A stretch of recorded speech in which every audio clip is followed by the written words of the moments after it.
be no life without order. Good, evil, darkness, light. There must be balance in the universe.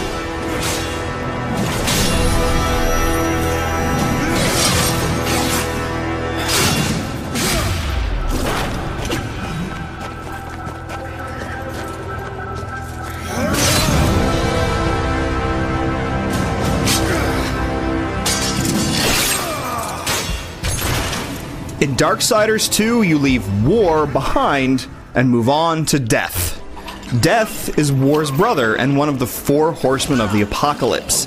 His story plays out over the same time period as war's, but Darksiders 2 has a different feel than the original Darksiders. It still springs forth from biblical legends, but it's darker, more inventive, much longer, much bigger, and more enjoyable than the game that preceded it.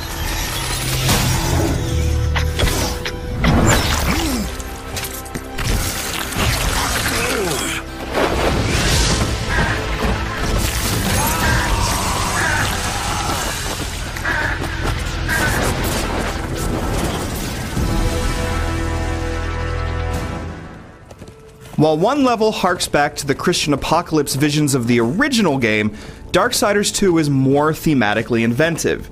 The dungeons and deserts are more diverse than before, and the character designs are more imaginative.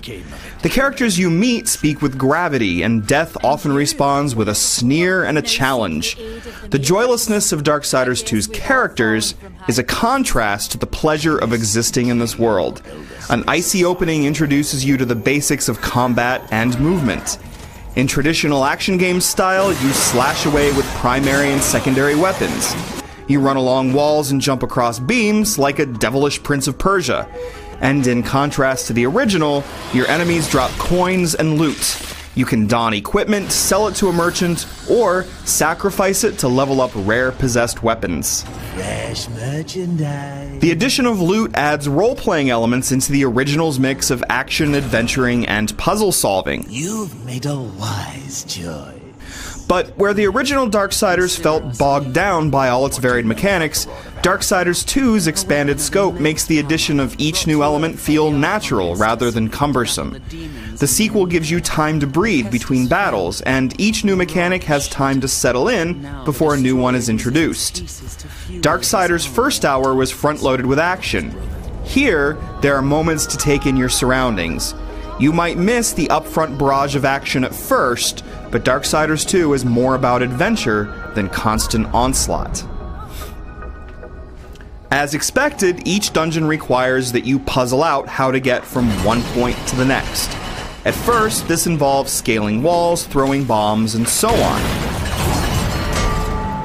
Then, you get a phantom grapple hook that allows you to swing from glowing hooks. Later, you split into multiple versions of yourself, fire portals, and more. Darksiders 2's dungeons are expertly crafted, each one a little bit more difficult than the last, but never too difficult as to be frustrating. Just don't rely too heavily on your companion crow, Dust, who's supposed to point out your final destination, but might lead you astray. Quiet. Skills are divided into two trees and allow you to perform powerful offensive moves or to summon creatures to assist you. The action is largely satisfying. It's smooth and responsive under the fingers and colorful and bloody on screen. Death's primary sides make for fluid combat, while his secondary weapon provides rhythmic diversity. That weapon might be a huge axe, super fast gauntlets, or something else entirely. Your grapple and your gun can also be valuable assets, and battles are at their best when you confront creatures with diverse attack patterns.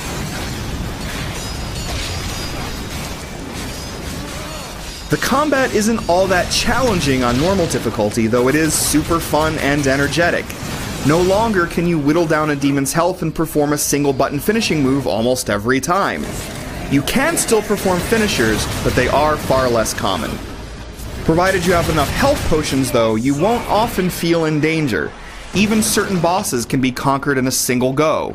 That's even true of the anticlimactic final boss, which is a surprising pushover.